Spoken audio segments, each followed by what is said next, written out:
পরিবর্তনের পর মানুষের এক একটা পরিবর্তনের আকাঙ্ক্ষা ছিল। এই কারণে হয়তোবা আপনার মধ্যে বা মানুষের মধ্যে এরকম একটা ধারণা হয়েছিল যে অতীতের যা সেটা এবার ঘটবে না। কিন্তু আমি এটাকে অস্বাভাবিক দেখছি না, দুইটা কারণে। তার প্রথম কারণ হচ্ছে যেই একটা পরিবর্তন হলে তো হয় না, খেয়াল রাখতে হয় পরিবর্তনটা কোন দিকে হয়েছে। তা আমরা এখন দেখতে পাচ্ছি আসলে পরিবর্তনটা মানুষ যেভাবে আকাঙ্ক্ষা করেছিল সেই দিকটা হয়নি। পদ্মা সেতু, মেট্রো রেল এবং এলিভেটেড এক্সপ্রেসওয়ে নির্মাণের গর্বিত অংশীদার বসুন্ধরা সিমেন্ট।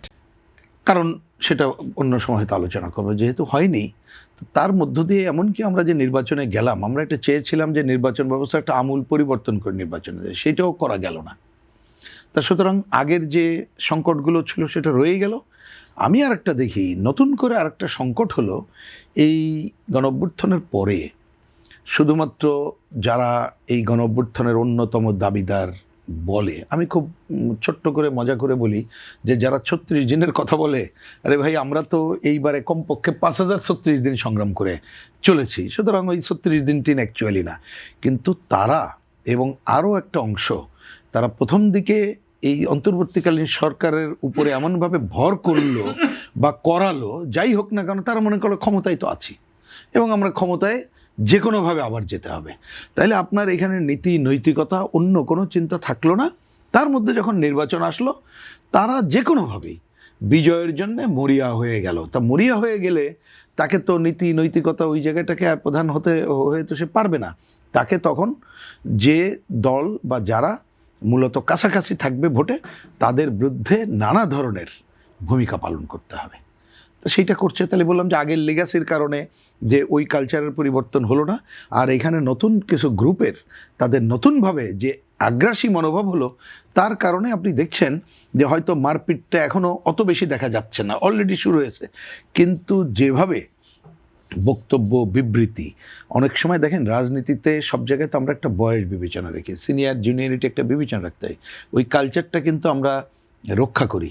কিন্তু দেখবেন আমরা যদি মির্জা আব্বাস এবং পাটোয়ারির দিকেও তাকাই, ভেরি সিম্পল, আমি শুধু কোনো এই নামের দরকার নেই, আপনি যদি হিসাব করে দেখেন, আমি আগেই যেটা বলছি, আমরা তো এই কালচারটা রক্ষা করি।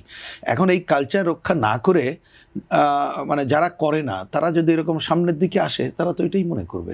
দেখেন একটা উদাহরণ দিই, আমি উদাহরণটা আমি জানি না খারাপ হবে কিনা, আমি আশা করবো আমার উদাহরণটা কেউ নেগেটিভলি নেবেন না, কারণ আমি নেগেটিভ কথা বলতে চাই না। ধরুন যখন আপনারা টক শোতে ডাকেন তখন নানাভাবে যখন টিম তৈরি করেন, তা আমরা কিন্তু অনেক সময় তাকাই না, বয়সটা বিবেচনা করি না, করারও দরকার নেই, কিন্তু অনেক সময় দল তার পজিশনটা বিবেচনা করা হয়।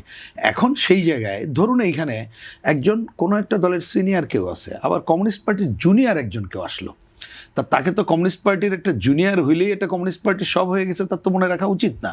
তাকে তো মনে রাখতে হয় অন্য দল তার সাথে ডিফারেন্স থাকলেও তিনি একটা সিনিয়র মানুষ। তাহলে আমরা কিন্তু এই কালচারাল বিহেভিয়ার প্যাটার্ন আমরা কিন্তু রক্ষা করে চলি। কিন্তু নতুন যখন আমদানি হয়েছে, তাকে যখন মনে করলেন, সে মনে করলো যে সব কিছু তো আমরা পেয়ে বসছি, আমরাই সব। তা আমরাই সব যখন বিবেচনা করে, তখন কিন্তু সে আর মানে কি বলবে, পূর্ব পর কোনোটা বিবেচনা করে না। এইটি একটা আরেকটা ঘটনা আছে, সেটা হচ্ছে ইতিহাসের এই গতিবিধিটা অনেকের যখন মনে থাকেন, ওই যে বললাম আমরা যে 5036 দিনের কথা বললাম, মাথায় যদি শুধু 36 দিন হয়, তখন কিন্তু ইতিহাস খালি 36 দিনের মধ্যে ঘোরাফেরা করে, তার অতীত ছিল নানা ঘটনা, তার ভবিষ্যৎ কী হতে পারে, এই জায়গাগুলো অনেকের থাকে না।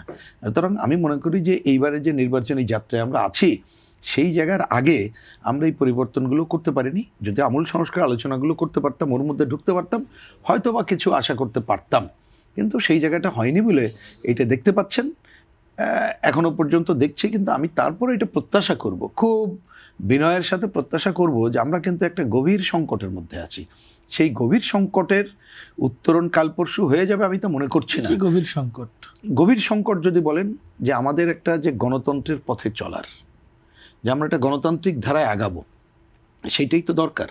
আর সেইটা করতে গেলে আপনি ন্যূনতম একটা ডেমোক্রেসি লাগবে, ন্যূনতম আপনি একটা সাম্প্রদায়িকতার আসর রেখে কিন্তু আপনি কোনো ভালো কাজ করতে আপনি পারবেন না। তারপরে এই যে পরস্পর যে অসহিষ্ণুতা, এইটা রেখে কিন্তু আপনি পারবেন না। তাহলে সেই জায়গাটা কালকেই দূর হয়ে যাবে আমি তা মনে করি না। কিন্তু ন্যূনতম যদি গণতন্ত্রের পথে হাঁটার কাজটা আমরা করতে পারি, তাহলে আমরা একটা পজিটিভ পথে যেতে পারবো বলে মনে হয়। এই জন্যে আমি মনে করি যে আমাদের সবারই সহনশীল আচরণ করা উচিত। নির্বাচন কমিশন তার যে যতটুকু আইন আছে সেই আইনগুলো এক্ষেত্রে প্রয়োগ করে যাতে করে 12 তারিখে ন্যূনতম গ্রহণযোগ্য একটা নির্বাচনের পথে হাঁটতে পারি, সেই কাজটাই করা উচিত বলে আমার কাছে মনে হয়।